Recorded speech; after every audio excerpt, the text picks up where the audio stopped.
शहर में किसी भी आपात स्थिति में निपटने के लिए कल एक मॉक ड्रिल का आयोजन किया जाना है, जिसको लेकर जिला प्रशासन कितना तैयारी कर चुकी है अभी तक और कितना तैयार है, इसी बात को जानने के लिए हम मौजूद हैं अनुमंडल पदाधिकारी के समक्ष और सीधा बात करते हैं। जैसे कल मॉक ड्रिल का आयोजन किया जाना है, क्या कुछ तैयारी है? कल जो 7 बजे मॉक ड्रिल होनी है, हवाई हमले की मॉक ड्रिल है, जिसमें सायरन भी बजेगा पूरे शहर में, उसके साथ साथ ब्लैकआउट भी होगा। तो उसके लिए प्रशासन ने ढेर सारी तैयारियां की हुई हैं। इसके लिए ऑर्डर भी निकाला जा चुका है।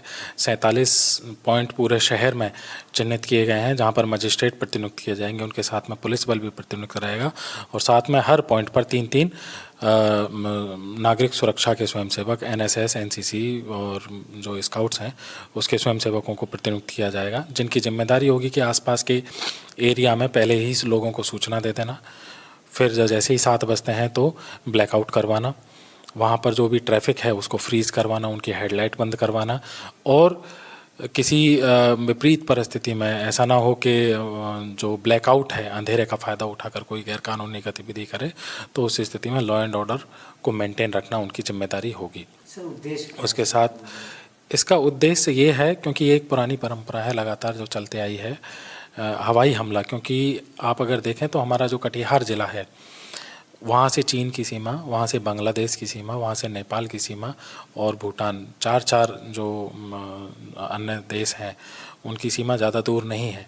इन केस मान लीजिए कभी भी किसी भी प्रकार का हवाई हमला होता है तो कटिहार उनमें एक संवेदनशील एरिया पड़ता है। तो ये एक पहले से परंपरा रही है कि जैसे अगर हवाई हमला हो रहा है तो जहाँ पर लाइट दिखती है वहाँ पर बॉम्ब गिरा दिया जाता है।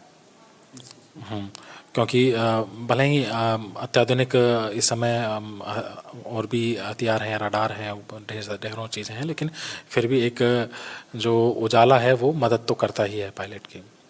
तो इसलिए ब्लैकआउट किया जाता है, सायरन बजता है, पूरे शहर को अंधेरे में डाल दिया जाता है ताकि ये ना दिखे कि कहाँ पर क्रिटिकल इंफ्रास्ट्रक्चर है, कहाँ पर भीड़ भाड़ वाली जगह है, ताकि ऊपर जो एयरप्लेन्स उड़ रहे हैं उनको, फाइटर जेट्स, उनको ना दिखे। तो इसलिए इसको ब्लैकआउट किया जाता है। इसमें लोगों से अपील क्या करेंगे? लोगों से हमारी यही अपील है कि जैसे ही 7 बजे का सायरन बजे, ठीक है, आपको हो सकता है कि आपके एरिया में ना सुनाई दे, ऐसा भी संभव है, हालांकि ऐसा होगा नहीं। जैसे ही 7 बजे का सायरन बजे आप लोगों को तुरंत अपनी सारी लाइट्स बंद कर देनी है। हालांकि शहर की लाइट उस समय काट दी जाएगी, तो उस स्थिति में आप लोगों को जनरेटर नहीं चलाना है। इवन इन्वर्टर जो है उससे पहले इन्वर्टर से भी लाइटें आप एकदम कट ऑफ कर दीजिए। किसी भी प्रकार की टॉर्च या कोई जलावन लकड़ी वगैरह ऐसा कुछ भी ना जलाएं।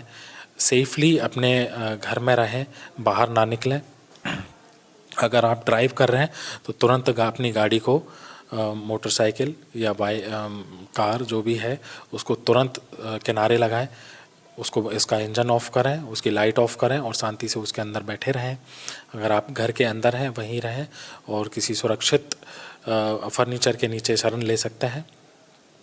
तो इस तरह से आप लोग इसमें मदद करिए। सभी लोग, ये आप ही की सुरक्षा के लिए है और आपकी मुस्तैदी, आपकी जो है जवाबदेही बनती है कि आप प्रशासन का इसमें और कितना सहयोग कर सकता है। कल संध्या के वक्त 7 बजकर जैसे ही 7 बजेंगे पूरे शहर जो है अंधेरामय हो जाएगा, एक तरह से कह लीजिए। चूँकि अगर कहीं रोशनी जलती है तो इसका कोई गलत फ़ायदा ना उठा ले, इसी को लेकर इस तरह का मॉक ड्रिल है। लोगों को जागरूक करना मूल उद्देश्य है। अपने सहयोगी शंकर के साथ मैं आमिर, KT न्यूज़ कटिहार के लिए।